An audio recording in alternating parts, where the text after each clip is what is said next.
March 3, 1943, 22,000 feet above the Wilhelmshaven Peninsula, northern Germany. The cold was absolute. At this altitude, the temperature hovered near 40 degrees below zero, turning breath to frost, stiffening leather gloves, making every control input a deliberate act of will. Lieutenant Robert S. Johnson sat cramped in the cockpit of his Republic P-47C Thunderbolt, his oxygen mask tight against his face, his eyes scanning the bright winter sky through a canopy filmed with ice crystals. Around him, 16 other P-47s from the 56th Fighter Group flew in loose formation, their massive radial engines hammering out a rhythm that could be felt through the airframe, a deep, thrumming growl that seemed too heavy, too industrial to belong to a fighter aircraft. If you find these stories of courage and strategy inspiring, please take a moment to like this video, subscribe to our channel, and share your thoughts in the comments below. Your support helps us keep these historical legacies alive. They were escorting bombers again, Bu-17 strung out in their combat boxes below and ahead, silver specks against white clouds, droning toward the U-boat pens on the German coast. The mission was straightforward: stay with the bombers until fuel forced a turn back, then shepherd them home through whatever the Luftwaffe threw at them. Simple in theory, brutal in practice. Johnson adjusted his grip on the control stick. The Thunderbolt was heavy in his hands. 7 tons of aircraft wrapped around the largest, most powerful radial engine ever fitted to a single-seat fighter. The Republic aviation engineers had built it like a flying tank.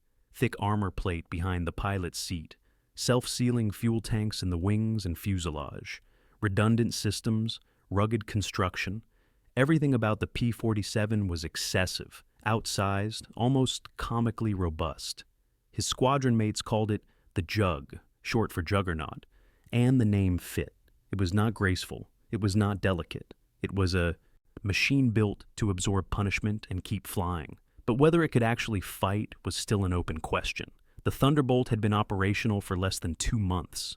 Many of the pilots flying it had transitioned from P-40 Warhawks or British Spitfires, nimble aircraft that responded instantly to control inputs, that could turn and climb and dance through the sky. The P-47, by comparison, felt like trying to dogfight in a truck. It was fast in a straight line and could dive like a stone. But in a turning fight, in the kind of swirling, close-quarters combat where pilots made their reputations, it seemed hopelessly outmatched. The Luftwaffe flew Messerschmitt Bf 129s and Focke-Wulf 190s, machines that had been refined through years of combat, that could outturn almost anything in the sky. The conventional wisdom, repeated in ready rooms and briefing huts across England, was clear. The Thunderbolt was too heavy, too slow to accelerate, too sluggish in the roll. It might survive combat through sheer toughness, but it would never dominate. And then the radio crackled to life. "Bandits, 11 o'clock high, coming down." Johnson's head snapped left. There, black dots against the high cirrus, perhaps 30 of them, dropping out of the sun in a classic fighter sweep. Focke-Wulf 190s.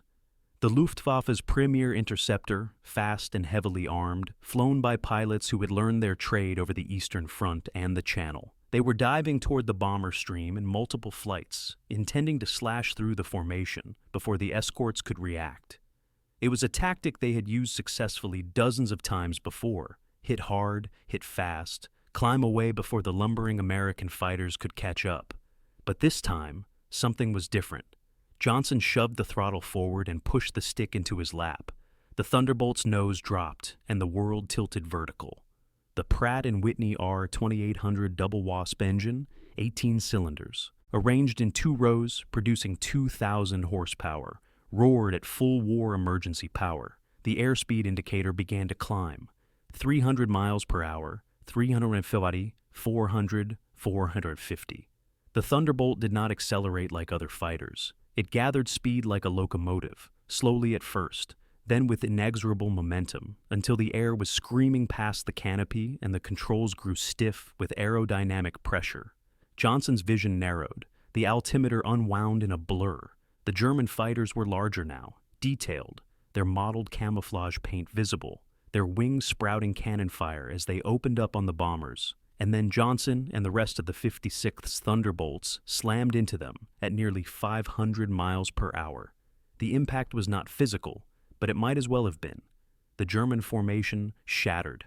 Focke-Wulfs broke in every direction, some rolling away, some pulling up in desperate climbs, some simply fleeing straight ahead in full-throttle dives.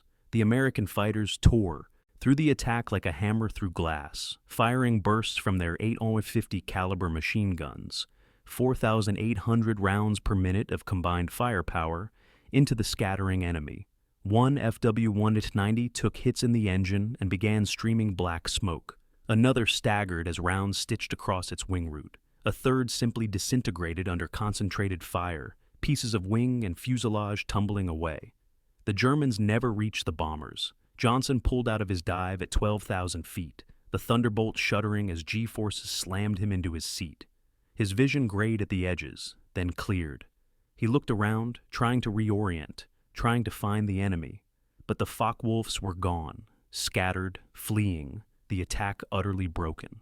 The entire engagement had lasted perhaps 90 seconds, and in that minute and a half, the conventional wisdom about the P-47 Thunderbolt had been rewritten. What Johnson and his squadron mates had just demonstrated, instinctively and without doctrine, to guide them was the weight that supposedly crippling liability could become a devastating advantage if used correctly. The Thunderbolt could not outturn a Messerschmitt, but it could outdive anything in the sky, and in the vertical plane, diving from altitude, converting potential energy into kinetic energy, using gravity and mass and sheer power to achieve speeds no other fighter could match. The Jug was not just competitive, it was supreme. Over the next 18 months, that single tactical insight would be refined, systematized, and weaponized into one of the most effective fighter doctrines of the war. And the Luftwaffe, which had mocked the Thunderbolt as a lumbering brute, would learn to fear the sound of those massive radial engines howling down out of the sun. The story of the P-47 Thunderbolt begins not with elegance or innovation, but with desperation and raw American industrial excess. In 1940, as the Battle of Britain raged and the Luftwaffe demonstrated the terrifying effectiveness of modern air combat, the United States Army Air Corps faced an uncomfortable truth. It had no fighter capable of competing with the best aircraft Europe was producing. The P-40 Warhawk was adequate but outclassed. The P-39-era Cobra, despite its unconventional design, suffered from poor high-altitude performance. What America needed was a fighter that could go toe-to-toe with the Bf-109 and Fu-190, that could escort bombers deep into enemy territory, that could survive the brutal attrition of air war over Europe. Republic Aviation, a company that had built its reputation on rugged, dependable aircraft, proposed a solution that bordered on madness. They would build a fighter around the Pratt & Whitney R-2800 Double Wasp, the most powerful radial engine in production, an engine so large it was being used in twin-engine medium bombers. They would wrap that engine in enough armor and structure to keep the pilot alive through encounters that would destroy lesser aircraft. They would arm it with 850 caliber machine guns, more firepower than any American fighter had ever carried. And they would turbocharge the engine, using an exhaust-driven compressor to maintain power at high altitude, giving the aircraft performance where it mattered most, in the thin air above 25,000 feet where bomber combat took place. The result was enormous. The prototype XP-47B, when it first flew in May 1941, weighed over 12,000 pounds, nearly twice the weight of a Spitfire, 50% heavier than a Messerschmitt Bf-109. Aviation experts looked at it and shook their heads. It was too big, too heavy. It violated every principle of fighter design that had emerged from the air battles over Europe. A successful fighter was supposed to be light, agile, responsive, like the Japanese Zero or the British Spitfire.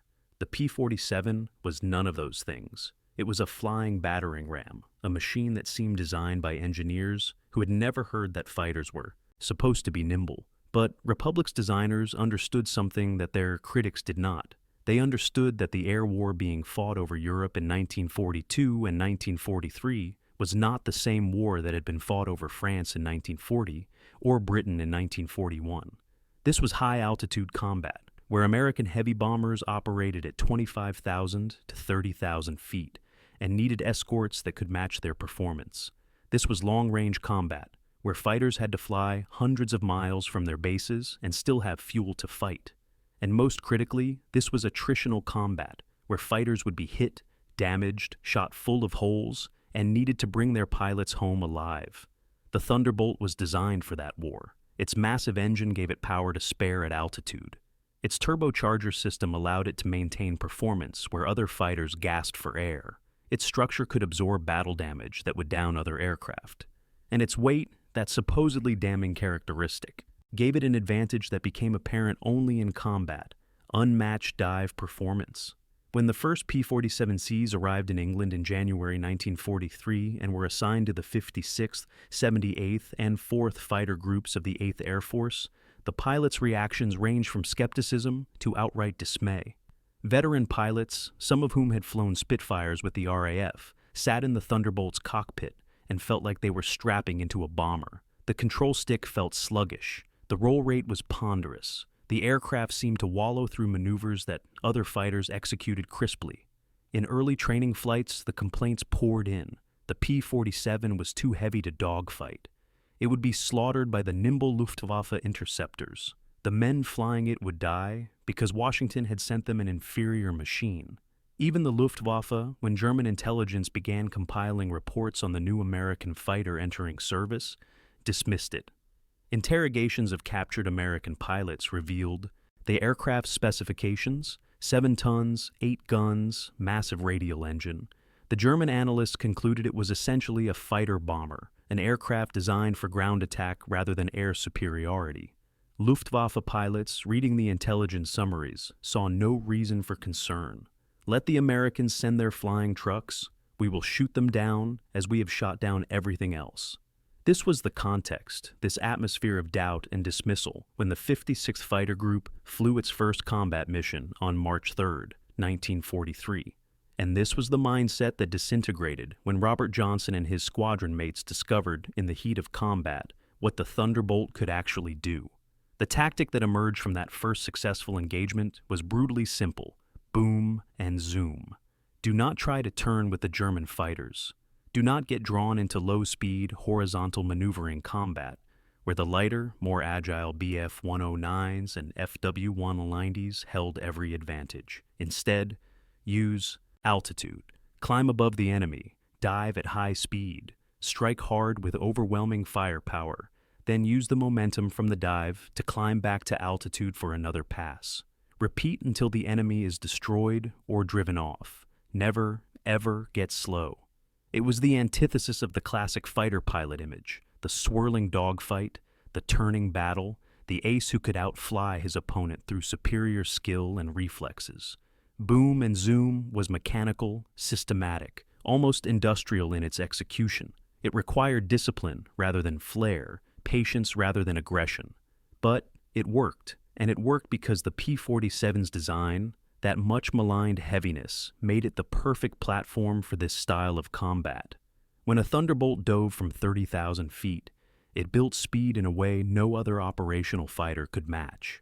The Bf-109, with its inline engine and lighter structure, would reach its critical Mach number, the speed at which airflow over the wings approached the speed of sound, causing control surfaces to lock up and the aircraft to become uncontrollable.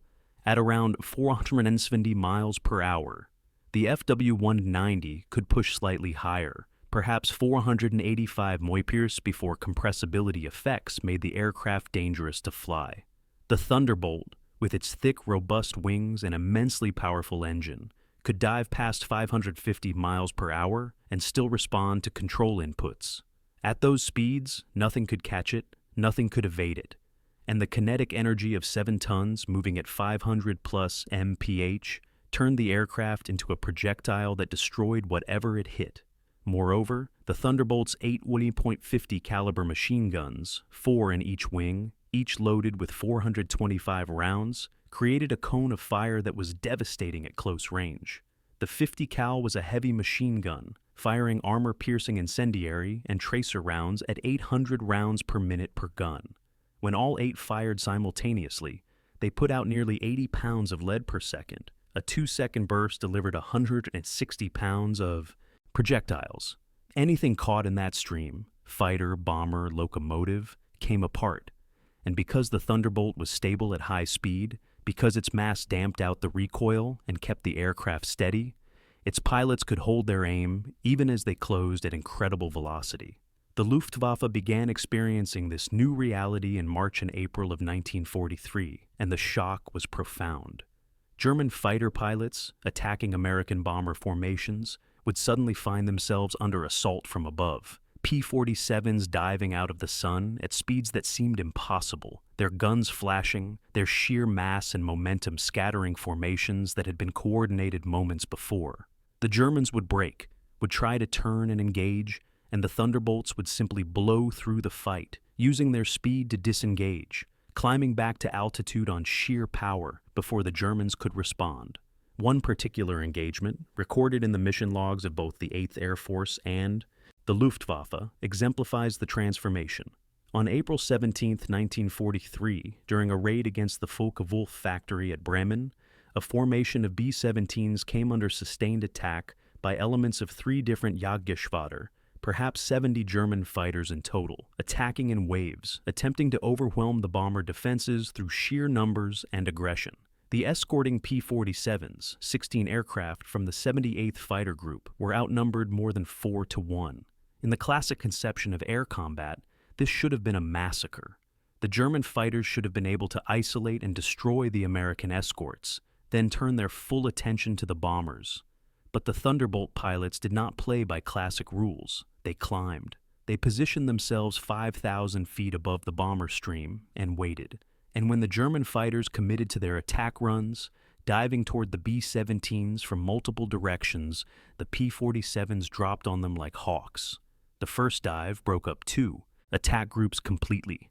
German fighters scattering as Thunderbolts roared through their formation at over 500 Maschisks, guns hammering. The P-47s pulled up, climbed back, repositioned. The German fighters tried to regroup, to coordinate another strike. The Thunderbolts dove again, and again. Over the course of 14 minutes, the 16 American fighters made 7 separate diving attacks, each one disrupting German formations, each one sending enemy fighters into defensive maneuvers instead of offensive strikes, each one buying time for the bombers to proceed unmolested. By the time the engagement ended, the bombers had suffered minimal losses. The Germans had shot down 1 Thunderbolt, but the pilot survived and was later recovered from the channel. The P-47s claimed 11 enemy aircraft destroyed. More importantly, they had achieved something that the statistics could not fully capture. They had negated the Luftwaffe's numerical superiority through superior tactics and superior aircraft performance in the vertical plane. 7 times, the Germans had tried to coordinate killing attacks on the bombers. 7 times, the diving Thunderbolts had broken them apart before they could execute. The mission report, filed by the 78th Fighter Group commander, noted simply, "The P-47 has proven its worth in combat." But in the Luftwaffe intelligence summaries, the tone was darker. German fighter pilots were reporting that the new American fighter could not be caught in a dive, that attempting to follow it down resulted in control loss or structural failure, that the only safe tactic was to refuse combat and disengage when Thunderbolts were present at altitude. This was not the behavior of pilots who held their enemy in contempt. This was the behavior of pilots who were being forced to adapt to a threat they had not anticipated. The symbolic weight of the P-47's transformation came to rest on a recurring element that appeared in pilot accounts and after-action reports. With increasing frequency, the sound of its engine. The Pratt & Whitney R2800 was not a refined machine. It was 18 cylinders of cast iron and aluminum arranged in 2 radial rows, each cylinder firing in sequence, creating a staccato roar that was felt as much as heard. At takeoff power, the noise was deafening. A chainsaw howl mixed with the crackling bark of exhaust exiting 18 individual stacks. In level flight, it settled into a deep, syncopated throb that resonated through the airframe. But in a dive, at full war emergency power, with the throttle shoved to the firewall and the propellers screaming, the sound became something else entirely. A shrieking, apocalyptic wail that announced the Thunderbolt's arrival like the war cry of some mechanical predator. German soldiers on the ground learned to recognize it. When that sound came diving out of the sky, often before the aircraft itself was visible, it meant incoming fire, it meant strafing runs, it meant destruction. Luftwaffe pilots, hearing it over the roar of their own engines, knew that Thunderbolts were above them, preparing to strike. The sound became synonymous with the aircraft itself, and the aircraft became synonymous with a particular kind of combat: overwhelming, inexorable, impossible to evade. But more than that, the sound represented something that Germany, by mid-1943, could no longer match: industrial power uninhibited by resource constraints. The R-2800 engine was not efficient. It was not elegant. It consumed fuel voraciously. The P-47 had a combat radius of only about 230 miles with internal fuel, shorter than almost any other American fighter. But America could afford that inefficiency. American factories were producing aviation gasoline by the millions of barrels, refining it from oil fields that German submarines could not reach, shipping it across an Atlantic that the Allies increasingly controlled. American industry could build engines that used 100-octane fuel as though it were free, because in practical terms, it was. The Germans, by contrast, were rationing everything. Luftwaffe pilots flew on synthetic fuel produced in factories that were themselves becoming targets for Allied bombers. Training hours were cut to conserve resources. Engine manufacturers were ordered to design for fuel efficiency because scarcity demanded it. And here came the Americans, flying fighters with engines so powerful and so thirsty that they seemed to mock the very concept of resource management. The Thunderbolt's engine, that 18-cylinder monument to excess, became a symbol of abundance, of an enemy that could afford to build weapons without compromise, that could accept inefficiency in one area because they had such overwhelming capacity in others. One Luftwaffe pilot, shot down over Belgium in May 1943 and interrogated by British intelligence, was asked about the P-47. The transcript records his response: "It is too big, too heavy, and it drinks fuel like a staff. Car. But when it dives on you, you cannot escape. You cannot outrun it. You cannot outdive it. You can only hope it misses, and it rarely misses." He paused, then added, "They can afford to build such a thing. That is what frightens us, that they can waste so much metal and fuel on a single fighter and still have thousands of them." That was the insight, the creeping realization that the Thunderbolt was not an anomaly or a mistake, but a statement of intent. America would build weapons according to its own strengths, not according to the constraints that limited others. If brute force and overwhelming power were the path to victory, then America would embrace brute force and overwhelming power without hesitation or apology. The P-47 was not trying to be a Spitfire or a Bf-109. It was not trying to win through agility or efficiency. It was winning through mass, through momentum, through the application of resources on a scale that the Axis powers could not comprehend, let alone counter. As 1943 progressed into 1944, the Thunderbolt's reputation solidified. More fighter groups transitioned to the type. Tactics were refined and systematized. The weaknesses, poor roll rate at low speed, limited range, were addressed through modifications and the addition of external fuel tanks. The strengths were amplified through experience and doctrine. By the time of the Normandy invasion in June 1944, the P-47 had evolved from a questionable experiment into the backbone of the 9th Air Force's fighter-bomber force, flying ground attack missions with devastating effectiveness while simultaneously maintaining its role as a high-altitude escort and air superiority fighter. The aircraft's ability to absorb damage became legendary.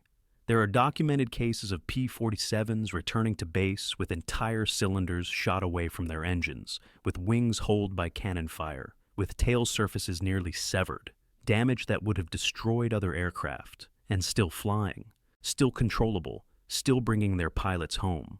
Robert Johnson himself, on June 26, 1943, was attacked by a FW-190 that put over 200 cannon and machine gun rounds into his Thunderbolt. The canopy was shattered, the fuselage was riddled, the tail was hanging on by control cables. Johnson could not bail out because the canopy was jammed. He could not crash land because he was over occupied France. So, he flew.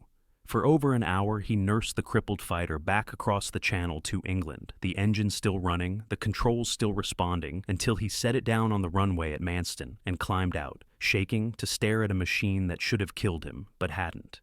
That toughness, that refusal to quit, became part of the Thunderbolt's identity. Pilots trusted it because it brought them home. Ground crews loved it because it was maintainable.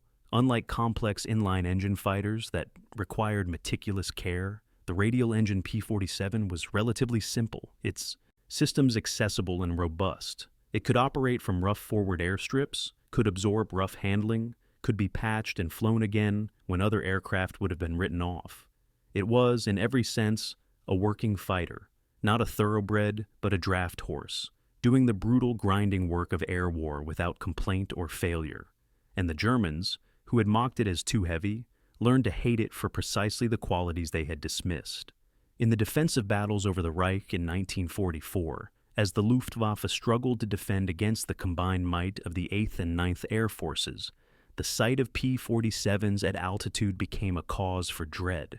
Luftwaffe tactical doctrine evolved to avoid engagement when Thunderbolts held the height advantage. German pilots were instructed to refuse combat if P-47s were positioned to dive, to disengage if the Americans achieved superior altitude, to treat the Thunderbolt not as a target of opportunity, but as a lethal threat to be evaded, whenever possible.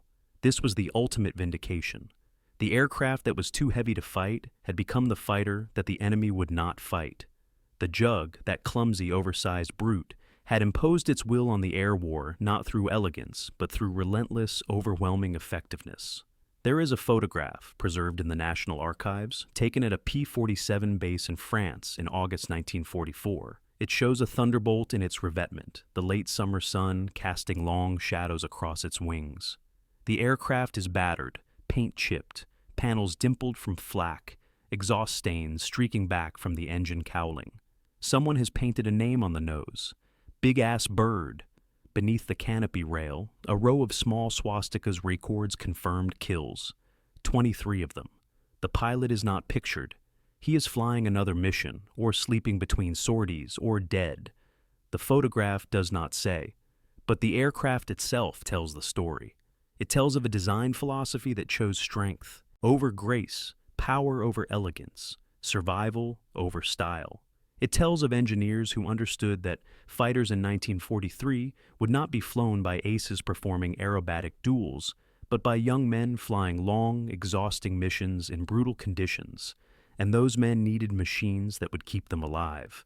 It tells of the American industrial approach to war: identify the problem, apply overwhelming resources, accept inefficiency if it achieves results, and never apologize for building something big when big is what works. And it tells, in those 23 tiny swastikas, of a transformation in perception. The Luftwaffe pilots who met that aircraft in the sky had not expected it to be formidable.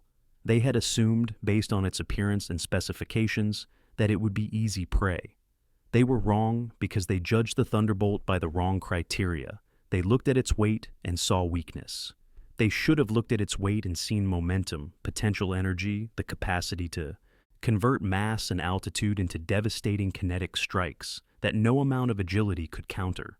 The P-47 did not win the air war alone. The P-51 Mustang, with its superior range, eventually took over the long-distance escort role. British Spitfires and Typhoons continued to excel in roles where the Thunderbolt was less effective. But in the critical period of 1943 and early 1944, when the daylight bombing campaign hung in the balance, when American bomber losses were approaching unsustainable levels, the Thunderbolt was the aircraft that held the line. It kept the bombers alive. It broke up Luftwaffe attacks. It imposed such heavy losses on German fighter units that the qualitative edge the Luftwaffe had enjoyed began to erode. And it did so not despite being heavy, but because it was heavy. Because its designers had the courage to ignore conventional wisdom and build an aircraft optimized for the actual conditions of combat, rather than the theoretical ideals of fighter design. Because American industry could afford to build such machines by the thousands, 15,686 P-47s were produced during the war, more than any other American fighter except the P-51, and to fuel them and arm them and send them into battle day after day until the enemy could no longer sustain the attrition. May 8, 1945. The war in Europe ends. The Thunderbolts sit on their airfields, engines silent, propellers still. Some are polished and pristine, prepared for the victory flypasts and celebrations that will mark the Allied triumph. Others are battered and worn, their paint faded, their structures creaking, ready for retirement or salvage. The pilots are in the mess halls, in the pubs, writing letters, trying to process that the war they have fought is over. The missions have stopped. The sky is quiet. But the legacy of the Jug endures. It endures in the bomber crews who survived missions they should not have survived because P-47s broke up the attacks that would have killed them. It endures in the Luftwaffe veterans who, when asked in post-war interviews about American fighters, speak of the Thunderbolt with a mixture of respect and remembered fear. It endures in the kill-to-loss ratios, in the mission logs, in the after-action reports that document a fighter that was dismissed as inadequate and proved itself indispensable. The lesson of the P-47 Thunderbolt is not about elegance or innovation in design. It is about the danger of assuming that conventional wisdom is complete wisdom, that the way things have been done is the only way they can be done. The fighter pilots and aviation experts who mocked the Thunderbolt as too heavy were not stupid. They were applying lessons learned from years of air combat in Europe and Asia, lessons that held that fighters must be light and agile to survive. Those lessons were correct for the kind of combat they described, but they were incomplete. They did not account for the possibility that a different kind of combat, vertical rather than horizontal, energy-based rather than turn-based, might favor different characteristics. The Thunderbolt's designers understood, perhaps instinctively, that the war America would fight over Europe demanded a different tool. They built an aircraft that could operate at high altitude for extended periods, that could absorb battle damage and keep flying, that could deliver overwhelming firepower in brief, violent engagements, and that could use its mass as an advantage rather than a liability. They accepted trade-offs, poor low-speed handling, high fuel consumption, limited initial range that other nations would have considered unacceptable. And those trade-offs, far from dooming the aircraft, became irrelevant in the face of its strengths. The Luftwaffe mocked the Jug because they saw it through the lens of their own doctrine, their own experience, their own constraints. They flew fighters that were optimized for defense of the Reich, short range, interceptors that could climb quickly, fight at high altitude, and land to refuel for another sortie. In that context, an aircraft that consumed fuel rapidly and relied on dive attacks seemed wasteful and limited, but the P-47 was not designed for that context. It was designed for a war of strategic bombing and long-range escort, a war where American bombers would fly from England to Germany and back regardless of losses, a war where the solution to attrition was not conservation, but overwhelming production. In that war, the Thunderbolt was exactly what was needed. And when it proved itself in combat, when it broke up 7 separate attacks with one diving pass, when it absorbed damage that should have been fatal, when it outdove every fighter in the Luftwaffe's inventory, it forced a recalculation. The mockery stopped. The dismissals ended. In its place came a grudging, bitter acknowledgement. The Americans had built a fighter that worked, that killed effectively, that could not be ignored or evaded. It was not the fighter anyone expected. It was the fighter the war required. In the end, the true measure of the P-47 Thunderbolt is not in its technical specifications or its combat record, though both are impressive. The true measure is in the transformation it forced, in perception, in tactics, in the very conception of what a fighter could be. It taught the Luftwaffe that weight, properly employed, could be a weapon. It taught American pilots that discipline and energy management could overcome deficiencies in agility. It taught aircraft designers that optimization for a specific mission could produce results that general-purpose elegance could not match. And it taught the broader strategic lesson that abundance, properly applied, could compensate for almost any tactical limitation. The P-47 flew because America could afford to build it, to pour aluminum and steel and engineering hours into an aircraft that other nations would have considered too expensive, too complex, too wasteful. It fought effectively because American pilots learned to use it correctly, to exploit its strengths rather than lamenting its weaknesses. And it won because, in the specific context of the air war over Europe in 1943 and 1944, its combination of altitude performance, firepower, durability, and diving speed was exactly what the strategic situation required. The Germans mocked it, then they fought it, then they learned to fear it. And in that progression, from contempt to respect to dread, lies the entire arc of the air war in the West. the story of how American air power, through a combination of industrial might and tactical adaptation, achieved dominance over an enemy that had once seemed invincible. The jug was too heavy to dogfight, so it didn't dogfight. It dove, it struck, it climbed, it dove again. 7 attacks broken in one pass. And that was enough. That was more than enough. That was victory. Thank you for watching. If you enjoyed this historical deep dive, please like the video, subscribe to the channel, and tell us in the comments which historical figure we should cover next.